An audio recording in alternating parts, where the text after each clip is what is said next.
What is up, hooligans? Jay Hooligan here. Hooligan V. And happy April Fools. Today, I am lagging today. I'm so dragged. I was up till about 8 this morning editing. Yeah. So, like I said, I think we said that in our last one, just the projects that we're working on. I'm working on a couple short films, editing some for other people, prepping one in pre-pro for another, and then another one in post. We're trying to get back into production. It's like a lot of stuff going on. So,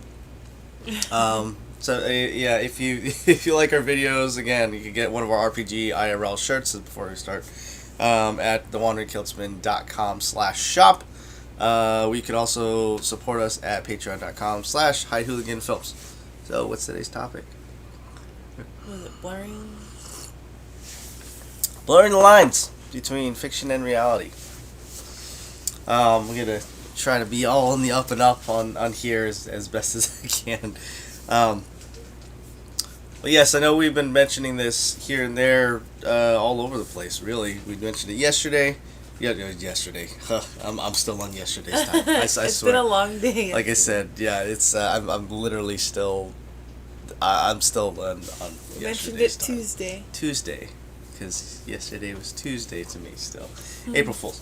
No, it's fooling me today, and that's how it's going. Well, we mentioned it I almost did it again. We mentioned it on Tuesday with people, just blurring the lines between fiction and reality. And we mentioned it last week, how, when people take things to the extreme, a lot of times that world gets really mixed up. There's this thing where people imagine different scenarios that may or may not be actually real, right? So, in visual culture, when we talk about visual culture, which is one of my favorite subjects, it's essentially embodying everything from graphics to logos to art to cinema, just to architecture, everything that we have in our visual society, like things that we can see and how it affects us. There is a really interesting concept where we talk about all these things influencing us on an unconscious level. Now, your brain, the way your brain works, it's constantly taking in information. And I forget, and I know I said I was going to look it up. It's already been a while. For what? Where you have people that are clinically blind, right? They can't see through their eyes. There's about I swear that it's 27. It's either 17 or 27. I'm pretty sure it has a 7 in it. Different nerves and center or sensory ports, I guess you can call them. I'm totally drawing a blank. I'm literally running off of 3 hours of sleep or so. Around just the face area, and it's constantly taking in information. So our bodies are built and our minds are built to take in information from all around us and all the time. And that's all done on an unconscious level. Now, we also have our conscious mind, where we become mindful, we decide to do certain things. So even our fight or flight system, our security system that we have built into us, it's literally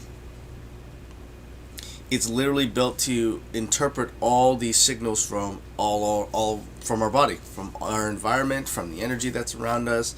We're literally picking up all that stuff constantly, and when danger approaches, it'll kick us into our fight or flight mode without us even knowing. Or that's one of the reasons why, you can seemingly jump almost exactly at the moment that there's danger. Well, it's not that you don't know that. Unless you're being mindful about it, right? Unless you're being mindful about it, absolutely. So, if you don't know that there's something dangerous around you, it could be a car that you didn't notice, or something else lurking around that's jumping out quickly. There's an abrupt sound.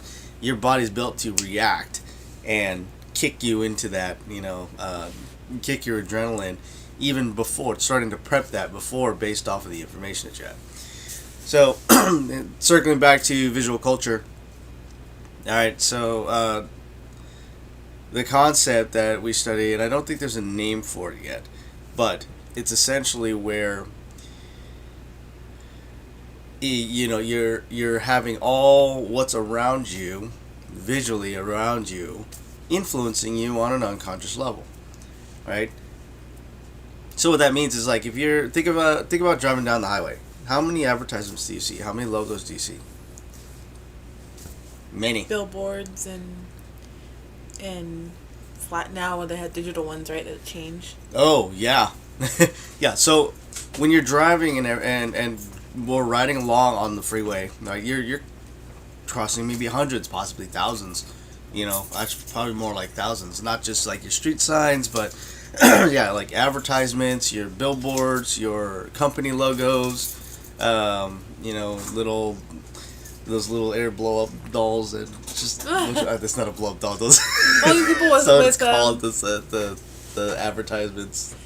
Even those guys with signs, Yeah, guys. The sign spinners, things like that. They're everywhere, and it's all over the place. And our conscious mind is essentially singular focus, right? What we are mindful of, even if we're going back and forth between, say, two different subjects, we are literally going back and forth between two different subjects. It is a singular type of focus. That's how our mind works. When we focus on things visually, if you're focusing, say, well, we're focusing at you, right? Our focus is singular, right? It is absolutely singular onto one thing, only one thing at a time. So our unconscious mind, our subconscious, it literally takes the brunt of that and it filters. Hey, there's something dangerous coming here. Oh, and then it kickstarts you into your fight or flight system and you move, right? Or you become aware of it, hopefully. Now, the idea is there's so much that we are surrounded with that the majority of that is actually stored within our brains, and it begins to influence us on an unconscious level. All right, and you get real into like some real hairy situations with that, where it's like, well, then how? Say even like in digital realm, when you're scrolling through your social media, whether it be Instagram or Facebook, how many advertisements do you scroll past that you don't even notice anymore? Because you're so used to seeing it. Your brain is already filtered out. You're already mindfully focusing on just what you want to see. Whether it be Even memes or looking for your friends. Attention. Well, yeah, that's what I'm talking about. It's not when you're paying attention. No, I meant like, how like in YouTube, like you can leave it running in the back while you go do stuff, but you still hear it. Mm-hmm. Which, I mean, it wouldn't technically count as visual culture. I'm just, but it's still along the exact same lines, like how much you're hearing. That's the audible type of. Sheesh, man. The audible type of advertisements. Not just advertisements, but that audible experience. How much are you actually picking up? Because if you're mindfully, say, working on a project and you've got the TV on the background, all those things matter because it's still going to your unconscious or your subconscious, excuse me. It's still going to your subconscious and it can still influence you on a subconscious level, right? This is why it's important to unplug, right? Unplug, go out into nature, get out, be away from all this stuff constantly. All right, our circadian timing, right, for sleep, it takes like 5 days for you to get on a good sleep pattern if you just unplug, get away from artificial lighting, go out camping, not like, what do they call it, glamping? What is glamping? I've never heard of that. Glamorous camping, where you still got electricity, you still got all the finer things of life out with you, but having that artificial lighting, it messes with our sleep cycles. Okay, so even at night, we're not actually built to do that. So there's melatonin. Melatonin is Melatonin helps you go to sleep. Yeah, melatonin. It's melatonin is what helps you go to sleep, and that actually builds with the lack of light. So when we have our phones in front of us when we're trying to sleep, or the TV on, or the lights on, it actually prevents us from getting on that cycle of, hey, you're supposed to be going to sleep right now because we're not nocturnal. It's literally built into our systems. Well, Okay. wasn't somebody saying that like, oh, Netflix is this type of blue that keeps you awake or Blue? something? Yeah, I heard somebody talking about that. Blue. I thought that was interesting. Like, But the logo's red. I'm sorry, Facebook. I said Netflix, didn't I? You said Netflix. I I'm was clearly tired too. Yeah. Possibly. It's possible. I haven't seen that. You'll have to. I send that forgot to where me. I found that or heard it from. That's really interesting, though. Yeah, that's the reason why like it would keep you awake. And now they have this dark setting, right? This dark feature. Yeah. So I wonder if that helps. But Yeah, that's the thing. So your phones, right? They don't reflect light, right? They don't reflect light. They actually generate light, just like any other light. It has its own light that it does. So regardless of the frequency of the light, they it's sort of out reflect there. light when it's bright enough. Yeah, but I'm saying like they don't. In order for you to see what's on your phone, it doesn't reflect it off of something. It's literally generating that Yeah. light for itself. You know. Mhm. So, again, with all this stuff, how much of it is actually being influencing you and everyone else on an unconscious level? That's a real legit question, and that's something that you can is worth discussing. I think it is, because if something's influencing you without you knowing, how much of it does it have an impact on what you believe, what your daily routines are, what you're actually building, what habits you're building, maybe again that you don't know, or you don't realize that it's happening to you. And this is where why I like talking about a lot of this stuff when it comes to real life stuff, entertainment. We work in the entertainment industry where we do fictional stories all the time. That's what we do. We build fiction. We build up narratives where it will take people out of reality. We mentioned this before, how film and entertainment is essentially escapism. So if you're escaping reality from your daily lives as a form of a distraction, you're going to you're going to eventually have to come back to reality. Now, with everything from celebrities and social media and everything being on your phone, or video games and everything like that, how often you do that now is coming down. I think that when you watch something, coming back to reality is, yes, you come back to reality from your experience and your enjoyment with the film, but then there's also like, what do you take from the film? Because a lot of them do have like meanings or like stories, right? Just like the whole fairy tale Symbolism. things. Yeah, it's like they all have like a meaning for something, right? Absolutely. And that's the thing. It's like, so when we talked about like dreams, I don't know if we ever talked about dreams on here. One of the more fascinating things I remember delving into back when I was studying like psychology and everything was dreams. And everyone always goes to these books, especially a lot of the New Age stuff, at least. Well, I don't know how it is now, because this was about 20 years ago.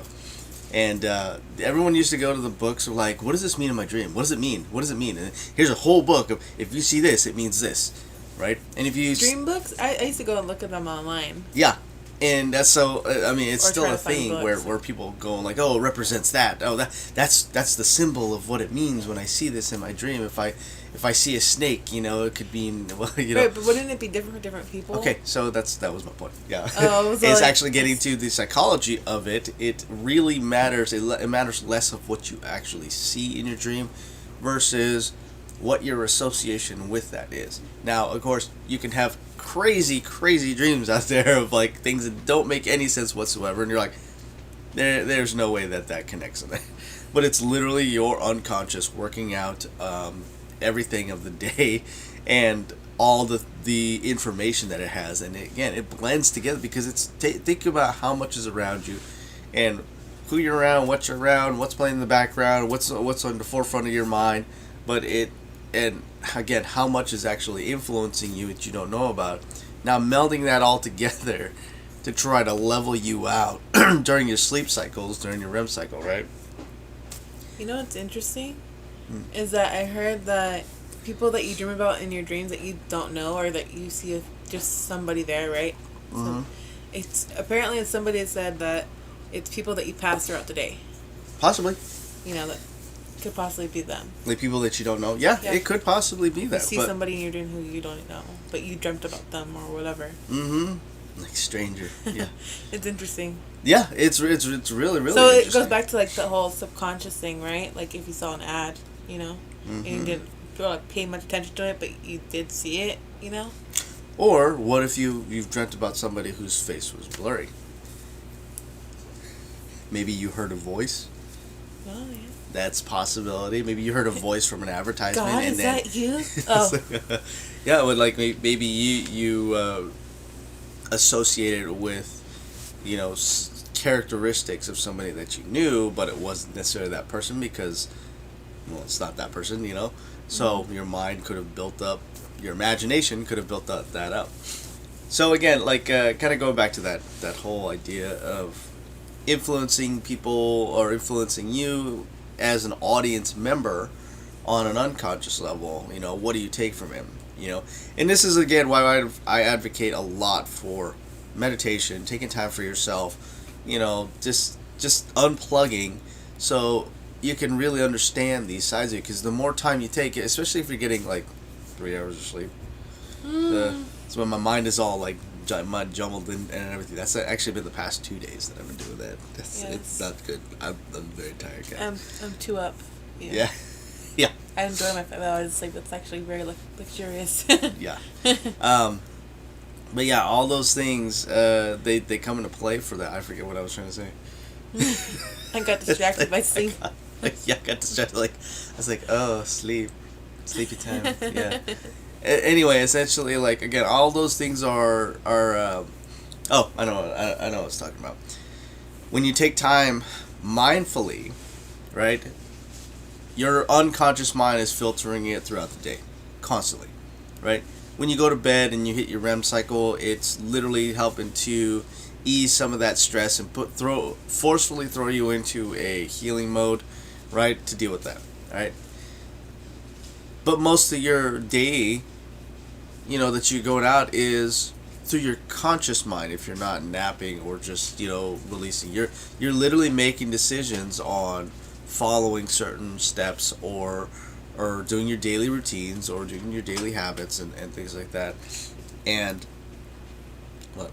Well, if you're drunk, are you conscious or is it your subconscious? You're still or like under influence, right? Under the influence. That's what they call it. Under the influence. Drugs and any type of drug, whether it be recreational or, you know, or not, literally changes the chemistry of your body.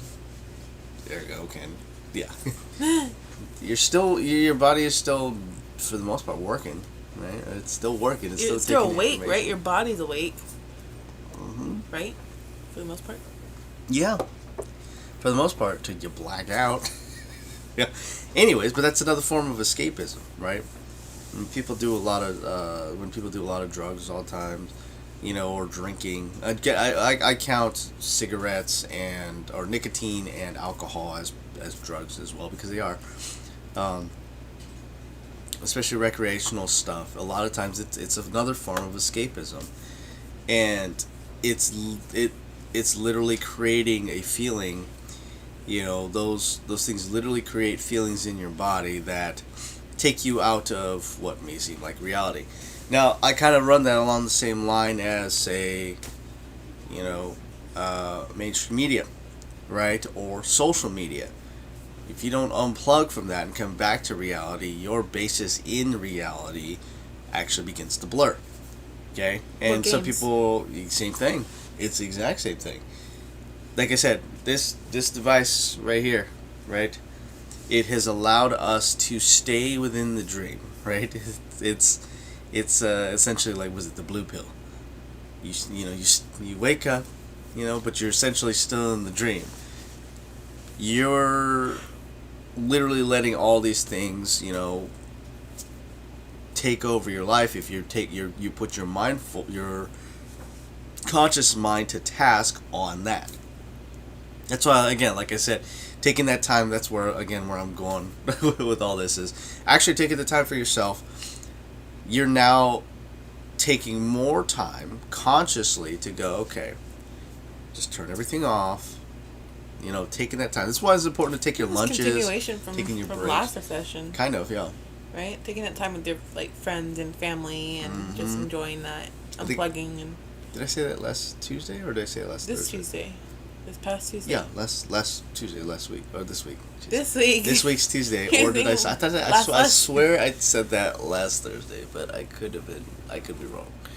But that's why, again, try to be the best version of yourself. Is you're now doubling the efforts, but now on a conscious level, when you're taking time to meditate, to use your outlets for your stress, for dealing with those things, that may be lying underneath, that are constantly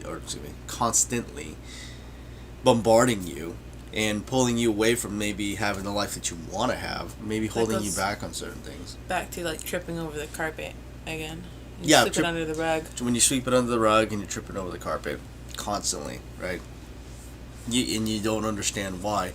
Part of it might really be that you're just not mindfully putting to task some time for yourself to unplug, to create and disrupt the cycle of habits, of the habitual, nature that you have, to do something to change your life, right? This is why when I put out that video, that was last year already, 5 simple steps to changing your life. And all of it is about mindful practice. Every single step is a mindful choice that you make, and it doesn't have to be like you go into a meditation or a mantra or whatever. If it works for you, which it works for many people, because it's a tiny habit that constantly happens, it's literally just compounding on what we do naturally. But again, doing it on a mindful level, it will help. It's a very simple system for it, and I always say simple. It's not easy, because disrupting, especially big habits that have been a part of our lives for years, or even most of some people's lives, those are tough to change. But they can be changed, right? It's that whole elephant crap scenario the analogy that I use all the time. It's just wheelbarrow by wheelbarrow, shovel by shovel. Eventually, that pile of crap is going to get smaller and smaller and smaller, and over time of mindfully digging that out and cleaning it up, it will get better. Well, that's like changing your diet or exercising, right? Because it's like, at first when you're doing it, it's like, oh, okay. I almost got poked in the eye again. It was again. My little Nessie, my little tea Nessie, just attacked my eye. Sorry. Oh, that was in the meeting that we had yesterday, because I almost got poked in the eye. Yes. Sorry. Please continue. I'm trying to remember where I was at. Sorry, I literally not your fault. It's also like attack. Attack. Yeah. I don't remember what I I was saying. apologize. I'm okay. sorry. I didn't mean to take you out from that. It's okay. Freaked me out. Nessie You're about to attacking my see eye. somebody lose your eye. From a freaking tea infuse. It's a little tea infuser. It's a little Nessie. It makes bubbles. Oh, yeah. What are you infusing my tea with? It's like, anyway, so yeah, a lot of this stuff again, making sure like those small habits. Everything starts small.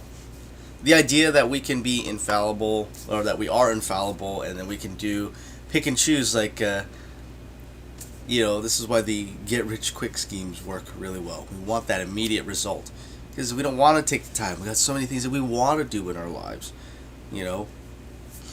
but eventually you do have that choice. Until you grasp hold of that power within yourself to really understand and utilize how to utilize it. That's like think of your favorite car. All right, your fanciest car. If you were a millionaire, billionaire, and money wasn't an object, which it shouldn't be anyway. But um, your dream car. All right. Think of it this way: it's like having your dream car in your garage, but not actually knowing how to drive it, or taking the time to know its features and to But it's enjoy nice it. to look at. But it's just yeah, it's nice to look at. That's essentially a dream that you're not consciously making that decision to go after, right? But you don't just hop in and be like, "Yep, I know everything on how to drive it. I know exactly how it feels to drive to drive and to maneuver in it, and I know where every button is. I know where every wire is, and everything." And again, that's literally what it's like having a dream, right? Having a goal or something that you want to do, but if you never actually take the time, right, to start to learn from it. You don't just start knowing it all. Nobody does. But that idea of infallibility, of that idea of being just omnipotent in that sort of sense, that's why I like talking about like social media and entertainment and all this stuff, and how it, or especially like video games, especially video games, man, how they kind of foster these god complexes, right? There's been this prevailing idea since, even when I was a kid, where they're talking about like god complexes and how, phew, I got it. Hold on. It's essentially how people want immediate results, like they're just going to be Quick fix. yeah, the quick fix. They want immediate results, and if they don't get it, it's like they're Doesn't so work. down on themselves. They get so negative, like, "Oh, I'm just so terrible." They go to the opposite extreme. They're so excited to learn it, and then they fail at it. Then it's like, "Oh my gosh, I'm done. I'm terrible. I'm horrible. I hate myself," and et cetera, et cetera. And they don't do anything. They don't realize, like, hey, you're not taking that process. You're literally trying to jump at the end. It's like they're trying to do what they did in the Matrix, right? When Neo was like, I know kung fu. It only took me like 3 hours, or however many hours is on. Just upload it to your brain, which technically is like a Johnny Mnemonic. 3 seconds or 3 minutes or something, because it just uploads, right? It does just upload, but by the time he said that line, he was in there for hours, Oh, was uploading he? all the different combat training that he did. So it took time to still do it, but at the same time, it's like, oh, I could just fight. I just upload it in my brain. It doesn't work that way, folks. That's literally Yet. fiction. Yet. Uh-uh. I'm just kidding.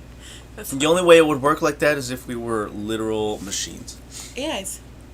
Yeah, That if doesn't we were work literally for us. machines, yeah, it doesn't work for. But As even human. then, it still takes time to build that machine. Right. Exactly. But it wouldn't be like. It wouldn't be us. It wouldn't be human, right? Unless like a cyborg thing, right? But again, okay. At the same time, okay. So that's the argument. It's still going to take time. You can go off into like all these different ways of doing things. Absolutely. But what do you lose from it, right? Yeah. So in essence, you lose. The dream will always be a dream. That's one reason why I don't really like the Dreamers Act. It's because it literally plays off of a dream and keeping it a dream rather than a practical step forward for it. Right? They're just like, oh yeah, just keep paying into it. It's a horrible way to do it. The American Dream was that George Carlin said. They call it the American Dream because you got to be asleep to believe it. One of my favorite lines from one of his stand-up comedies. But even still, it's like, again, you can choose. And when you're no longer only allowing your dream cycles to deal with all this information, when you start building more of your day, or excuse me, more of your week even, more of your week and parts of your day to just unplug and to focus on yourself, then you'd be like, okay, where do I need to go? It's that self-check-in, essentially. Like, hey, where am I at? What am I doing? Am I supposed to be doing this? Can I do better? Right? It's the maintenance side of checking in. However, how often you should check in with yourself depends on what it is that you're trying to change. If it's something that you do, say, like once a week, or should be doing once a week, then you would check in maybe once a week. But if it's something that happens like maybe every hour, you might want to self-check in with yourself every hour. So how important it is, or I'd say how important it is, like how often you check in with yourself with certain, and it's going to vary between tasks and what habits you're focusing on at the moment. Depends on how often that happens. Okay? So, like that's a really important one, but it's literally stacking the cards in your favor to literally live the life that you want to live. And again, I say it's simple because it's simple to understand, but it's not easy to execute. It's like nobody stops you but you. Yeah. Right? Absolutely. Nobody there are stops going to you. be difficulties, but you choose what lets you. You choose what you let stop you. Yep. I always like the idea of scaling a mountain, or going up to the peak. Your goal is or your dream is the peak of the mountain, which you can't see because it's obscured by a cloud cover, right? And you're literally traversing up this mountain, and along the way you're gonna run into obstacles that you didn't think would be in your way. You could have planned for it, but actually dealing with those obstacles is very different than thinking about it or thinking about how you would deal with it. Because what if you didn't prep for it right, or correctly, and maybe you're not up to par to deal with that? How do you just give up on that dream, or do you actually shift and adapt or train and get better to overcome those obstacles to get to it? Right? That's why some dreams take a long time, and a lot of things there's that quick fix. Again, this the whole idea of chemicals, right? Drugs that recreational or non, essentially changing your chemistry to give you a quicker fix to deal with things that you're not dealing with. That's why I don't take anything. That's maybe some caffeine, sugar. I guess I renege on that. It's not. I don't take anything. But for the most part, I try to stay away from them as much as possible because I want myself to make that choice. I don't want an artificial reality where, again, it blurs that line of fiction and reality. So then, that literally takes me away from having clarity. It literally takes everybody away from clarity. When you're talking about getting drunk, yeah, it takes away your clarity. Sure, it may feel great going into it, but imagine doing that and being like that throughout the day because you're trying, you're just not dealing with it because you want to stay in that feeling. It doesn't. It's. That's a heavy subject. It is very heavy. Is it like your body rely on that substance, right? It builds a resistance to it. Yes. So that's something I talked about before too, where your body is. We're literally built to adapt, and the more whatever you give it, or don't give it, it does adapt over time. I think it sucks though, because people who are addicts of these things and then end up passing away from it, Mm-hmm. Because they went just a little too far on it. Yeah, where it's constantly, every day, every hour, every minute of the day that you're doing it, right? Well, it doesn't have to be that extreme to it. You can also give just higher doses of it, and then your body just shuts down and it fails because it's too much. But yeah, just the chronic wearing down of the body to where it shuts down your internal systems. That's why a lot of people, again, that quick fix, they want the immediate satisfaction and they don't realize the long-term effects for it. That's why this is this whole BS with Gates, Bill Gates wanting to. This is a real thing, guys. You could actually look that up. He's looking to block out the sun this summer by releasing chalk. Yeah, chalk into the air. That seems healthy. Yeah, super healthy to breathe in and to have in our atmosphere, or to cut down the sun.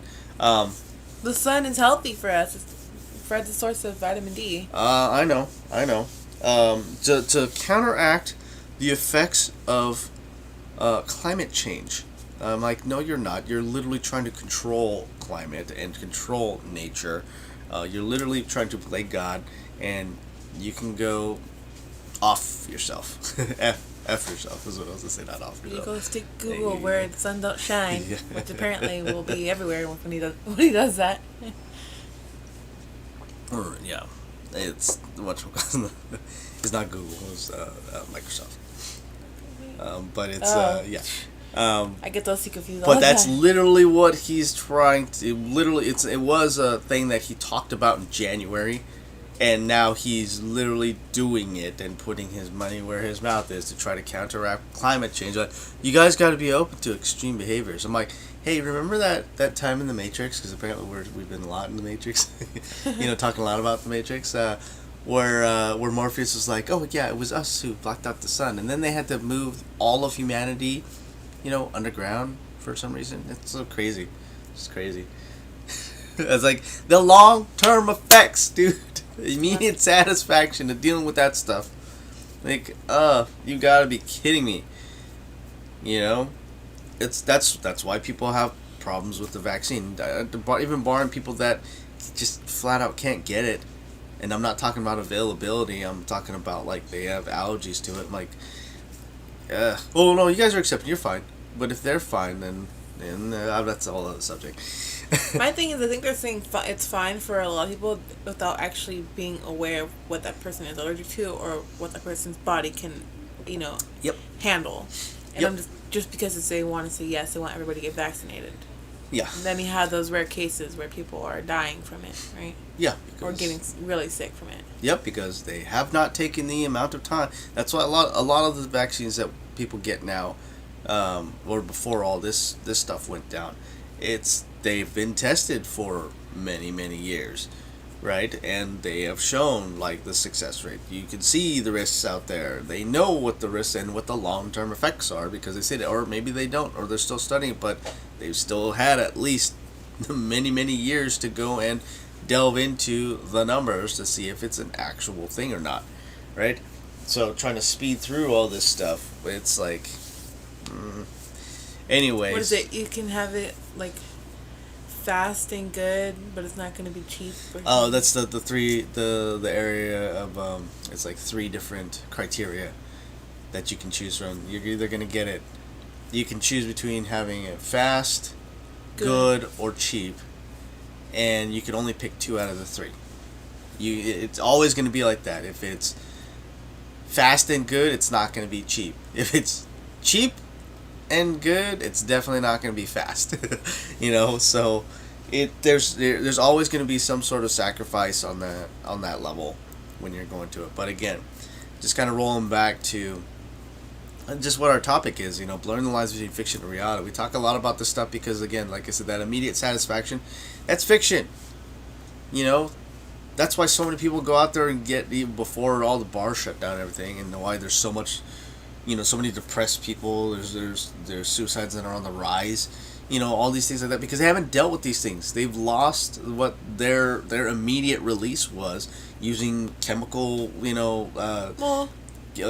chemical medley that they're. I don't think it's just that. I think it's a social thing too. A lot of people, were like kind of just went into themselves because of the lockdowns. Okay, so that's what I'm talking about though. Is that it's everything, but a lot of people use drinking as a form of escapism to not feel a certain way and ergo not deal with it. So they do that usually in a social aspect because, again, that could go, there's so many different layers to it to go, like, well, if I just drink at home, then I become an alcoholic. Yeah, that could be one of the beliefs. But again, that's one of the social actions that they do. It's like, well, if I'm doing with everybody else, we're all doing this as a group, we're all experiencing it, and we're connecting, and we're bonding. So that bonding feature is still there, especially out in bars or going out with your friends and drinking. People need, I feel like sometimes people need vent sessions, and sometimes it's hard for some people to vent, and they feel more comfortable there. It's one thing, I don't know. It's not, okay. To have that. You're talking about comfortability of talking to somebody versus lowering your inhibitions chemically and just letting that fly out because you're unconsciously, your mindfulness starts to go down with that. True. And because your barriers go down, things just come out. But some of these people have a hard time dealing with things like That's what I'm talking about. Right? That's what I'm talking. Yes, that's exactly my point. Is that having a vent session of going like, hey, do you mind if we just talk? Do you mind if I just, bleh? You know, that's Bleh. the part of just let it out and just get it out of my head and lay it out on the table for just so it's away from me and you know all this stuff. It's like that's fine. That's still a conscious decision. You don't need like chemicals or drugs to do that. A lot of people do that when they're high or they're drunk or whatever, because it literally lowers that inhibition. It literally blurs the line of fiction and reality of taking your mindfulness out of the equation and living that dream state, right? You're living that dream state of your unconscious just flowing out. So all these things that make out, that's why, you know, people like a lot of times they wake up in scenarios that they're not happy that they're in, and they have that regret of like, oh, I shouldn't have drank that much. How many times have you heard people say that, I shouldn't have drank that much? I've said it. I've done it. You know, and I've lost count of how many times I've done that. You know, when I was younger. So, yeah, I mean, that's a thing. That is a real thing. Where again, you're people that do that stuff and they've lost that because maybe that's the only time they do drink is socially. I used to say that too. Well, the only time I used to smoke was when I drink. Well, the only time I really drink is socially. At one point, does it start becoming more and more and more, right? It becomes a habit. Yeah. Trying to get that immediate satisfaction for that. But again, immediate satisfaction is not reality. That is literally a dream. That is literally not real. So, again, this whole blurring of lines between fiction and reality goes much, much deeper than, say, entertainment or what's going on in our politics right now, you know, or even just what's going on in the world with freaking Bill Gates trying to block out the sun. I'm sorry, this is dumb. Like, that doesn't even make sense because it's not the sun that's causing carbon emissions. The planet needs the sun. Yeah, planet only needs, only our food sources. Plants run off the sun. Yeah, exactly. Yeah, just everything is based off around. No, let's just cloud it up. Like, any of the other planets in our system, or not any of the other planets, but like, I don't know, what's got lots of like Venus is or Mars dusty? No. Or like Jupiter or Saturn, because we could see what's all going down there. Yeah, there's no problems in there, not at all. It seems habitable. You dummy. Like, oh. Don't worry, guys. We're just trying to reduce carbon emissions by blocking the sun. Are you dumb? Like, sometimes.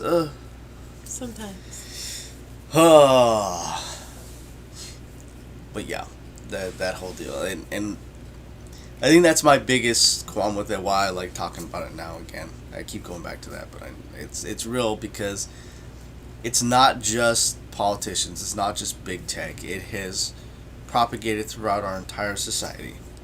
People keep wanting that quick fix, and instead of taking the time for themselves to build something, I think there was one of the books that I wanted to get, or at least to read, had something to do with like small changes in your life are actually big changes because they eventually become big changes, right? Doing something habitually over and over, just small, will eventually become a habit, and then those habits will elicit bigger actions, more time towards something bigger and better for you, right? On a mindful, conscious level. But you have to start somewhere. Right? Like I said, you don't just walk into like an inexperienced fighter, walking into a martial arts school and be like, the spirits of the warrior spirits have endowed me with their martial arts ability, and I know all of your system perfectly, and in every variation, I just walked in and I've got it all. That's not how it works. Like The Last Airbender is a good example of that, right? Because he had all these powers, but he didn't know how to use them, right? He had all the elements, but he didn't necessarily know how to use them very well. He had to go get taught, Correct. And that's the thing too. It's like there is a difference between different abilities, like talent that people have, and There's you natural can. talent, right? That's what I'm talking about. Is natural Okay, talent. I was like, I figured that's what you're talent, talking talent about. is essentially it's natural talent, right? And there's a difference between those who are talented with a particular action or subject or something like that. You know, there's those that are talented with that who are naturally talented versus those who have trained for it. Okay? And then there are people that are both naturally talented with it who also train for it. And those usually become your professionals that stick out in history. So finding what you're most talented with or stacking the cards in your favor to build on those things that you are talented with, you know, it becomes something that's, you know, I almost want to say it's a form of self-love, right? Self-care, self-love, where you're actually doing something for yourself, but you're literally taking that time for it. Okay? Is it possible to be talented at something that's toxic for you? It's possible, yeah. And there are people that are talented drunk artists. We'll put it that way. Writers, wow. Some writers, yeah. Okay. Writers, other artists, that whole artist, the starving artist plight. You know, a lot of them go into that because they're literally trying to deal with all these things that they don't understand, or that maybe they do understand it, but it's overwhelming for them, and then they use chemicals again to get that immediate release because they haven't actually taken the time to build these other habits. This is something that we've always talked about with indie filmmakers, right? That we come across. We've been trying to build, like we've taken the time to learn all, like, a lot of these aspects of, like, say, distribution or filmmaking, and whenever we come to consult on these subjects, right, it's not from a place of, like, you know, of like over egotistical, like you're just a child, you don't know anything, sort of thing. It's always from a place of, like, hey, we just know because we've been there. If you do this, this will be your result, right? And if you want to deal with that and learn it the hard way, you're gonna probably do it. But we're just here to tell save you that time, save you and the that time, waste that wasteful effort. Yep. To do it. And some people, that's like going, hey, if you're back to that mountain scenario, if you're climbing up that mountain, maybe it's not your first time climbing up it, and you see this giant boulder in the walkway, and someone is just trying to, like, climb it, and you're like, hey, you know, there's a path that goes right around it over here if you follow this way, and then they might go, yeah. And just, you know, that self-defense mechanism where they're lying about it, but just to save face. But then they continue to try to climb it, you know, and then they realize, like, oh, you know, maybe they realize, or maybe they're just stuck there constantly stuck there. Or maybe they learn and they shift and adapt and go, oh, there's a path over here. Hey guys, I found a path. yeah, that's another thing too. It's that's literally appropriation. Of an idea of your own. I used to talk about that. I talk about that a lot because of appropriation. What is appropriation? That's like that meme when I said it's like someone, like, you come up to me and you go, like, I made this, and you hand it to me, and I was like, you made this, and then you leave, and then I go, I made this. You know, that's appropriation. That's essentially what it is. I experienced that as a creator. And I always like going back to this because I think it was in 4th grade. Oh, this again. Yes. Oh, I'm always gonna be upset about this because I was just a child. So the everyone knows the Jingle Bells, Batman Smells. Okay, everyone knows that. That's a classic. But I had created. And I know because, like, my little brother was there too. We were washing the car. I remember the day because I took so long mindfully trying to figure this out, of going, man, it's so weird to say Joker ran away in 2 verses in a row. It just sounds weird to me. I don't like how it ends the same way. It's just, you're just literally saying the same entire verse. And of course, me being a child, I didn't think of, like, oh, just change the next verse or come up with a whole new verse. Nope. I was like, why don't we change it? I think it needs to be changed. So something had to rhyme with ran away. So at least it sounds similar, right? And and I was like, I don't know, what rhymes with away, you know, and I was racking my brain even in fourth grade, and then like we were watching, like I said, we were watching our parents' van. It was my little brother and I, and I'm just literally just like monotonously like just cleaning the van, going like what right away, spay or stay, Joker stay. No, Joker stays. No, that doesn't make any sense, you know. Or he pays like his crime, his dude is just built. No, that's dumb. You know, it's just like going over stuff, and then out of nowhere it hit me, and it was like ballet. Joker takes ballet. So Joker ran away in the first one, and then Joker takes ballet, and it was such like that one of those early things I think that influenced me a lot to get into art and creation was. That's kind of cool. It makes sense to me. It sounded it stuck with the format, and again, it was one of my early impacts that I had on it, and always stuck with me. And I told my brother, I was like, dude, tell everybody, we're gonna make it a thing. We're gonna make it. It'll be great. And it wasn't even a couple years later. I think it was like I'm pretty sure it was maybe like the year. It was either 1 or 2 years later. And I'm telling my godbrother about it, and because like everyone in our elementary school was singing that whenever that came up for the holidays, and I was literally telling my godbrother about this, and he's like, "You didn't make that up." I'm like, "Yeah, I did." He's like, "No, my friend made that up last year," and I'm like, "How does that make sense?" Because I made it. And that's literally culture. That's literally appropriation. Somebody else and a lot of other people have appropriated that. And one of my big wins that I took up later in life, I forget how many years ago, I forget what movie it was, but there was a movie, and it wasn't even a Christmas movie. It would just happen to be Christmas time in that movie, and these two little kids were, I believe they were walking up into someone's apartment, and they sang it, and they say, "Joker took ballet," and I was like, My childhood creation influenced so many things. Sorry, that's one of my big wins. I like saying, because that was again one of the things that influenced me to go. It was one of the big aha moments that I had, and everything just made sense. It totally was like, oh, dude, and again, having that appropriation a couple years later for someone to be like, oh, you didn't make that up. So someone close to me, part of my family, no less. Going, you didn't make that up. My friend made that up. And I'm like, no, he didn't. He didn't even go to our school. He didn't make that up. It's like, but that's that whole like I made this. Mm-hmm. You know. Anyway, that whole I forget how I got on this subject. That's a whole anecdotal side to it.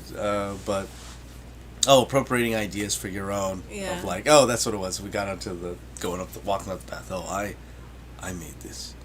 I found hey guys, I found a path. A path. Uh-huh. There's a path here, guys. Hey, don't do that boulder, that obstacle over there. There's an easier way. Go this way. Uh-huh. You know, so when we talk about filmmaking and story and stuff like that, we're literally going into trying to or consulting, right? We're literally trying to get people to learn from our mistakes, because we were there to already do it, and say, hey, if you take action A, your result B will result from that. That is what will happen. That's how it's going to work. That's how it always works. You know, or here's the percentage of times that will work. Or this is if you take action A, here's the route that you will have to take to finish where you want to be, because you've told us where you want to be. Right? And then again, the ego gets in the way. Alright, so this whole idea, get really circling back into it, where it's a much bigger subject, you know, of how and why we're influenced by so many different things, and then when we get into this dream state of not understanding what is actually real, not being practical about certain things, and then letting that overcome it, and overcome us, and not just on an individual basis, but now on a societal level, where our nation is like this. You know, and I've had many people that I talked to was like, I just don't understand how people can get that far. And it's like, but we all are living that. You know, we're all creatures of habit. We all do that because people are taking less time to understand themselves, and then getting manipulated out from it. Well, they just take so much time, like you said, like getting manipulated because they're just not Yep. taking the time. They're just distracting themselves with social media or entertainment instead of taking time and really analyzing these things. You know. Yep. And that's Critical the thing. thinking. I feel like they don't teach critical thinking as much. Like Yeah. Because it's easier to control things or people or creatures that are not, like I said, or hunting, right? You're literally running off of, like, you can set up distractions to drive certain things. Think of cattle running, right? They have certain amount of people doing cattle running because they're literally driving cattle using their natural instincts to drive them in a certain direction because they can, right? It's and then what happens? Those critical thinkers are the ones that go off and move away. Well, someone goes and corrals them back in. How much of it is actually your choice? That's why a lot of people talk about the illusion of choice. Okay, the illusion of choice is, again, if you've got all these things bombarded to you, or it's social proof. If enough people say it's true, then it's actually true, regardless of it actually being a fact or not. You know, that's a dangerous thing. But it's, again, if you understand that, you can be aware of it. Once you're aware of these certain things that you know about yourself, or about how other people act and react and why, you can be more mindful of it, and then you could avoid it, and then start making your own life and making your own decisions. So, as always, like I said, take that time for yourself. Unplug from social media, from your video games, from electronics. Go out in nature, spend time with your friends and family. All those things matter. Take time for yourself. All those things matter to become the best version of you. All right. Anything else to add on this? Like I said, we can go on and on about this. It's one of this really just always goes back to that, taking that time to unplug and spending time with friends and family, and just enjoying that time being unplugged, right? Yep. So. Yeah, and sometimes you need to unplug from your family too. I get it. It's like, I get it, because that toxicity, man. Or unplug from everybody. Right? Yeah, that's what I say. Take time for yourself. Go drive around. I enjoy driving. All right, guys. Thanks for joining us for today. Hopefully, you got something out of it. Again, this is a subject that I constantly go back to, because it really has to do with self, growth, or spiritualism, spiritual development, and becoming the best versions of yourself. It's the only way you're going to do it is taking those small steps to make a bigger action later on. If you're not taking those steps, we're not omnipotent. We can't just snap our fingers and then all of a sudden we're masters at everything that we ever wanted to do. It literally takes time and practice and effort. So go and do those things. We got the weekend coming up. All right, so take that time, or whenever your weekend happens to be. All right. Thanks again. Where can they support us? Huh? Where can they support us? It's Patreon.com. Where can they support us? Oh, where can they? Yeah. Why are you not I was like, registering it was like, huh. Yeah. It was where you can support us is you can hit the subscribe button down below, hit the like button, give us a thumbs up on that. If you do want to support us monetarily, then you can support us at patreon.com/HideHooliganFilms and become a member over there. We did just drop another thing. We're trying to ramp up our exclusive content, but we're only gonna do that if people actually want to see it. So you can go there, or you can go to thewanderin'killspin.com/shop. I think I actually put them in the description this time, which I'm going to start doing.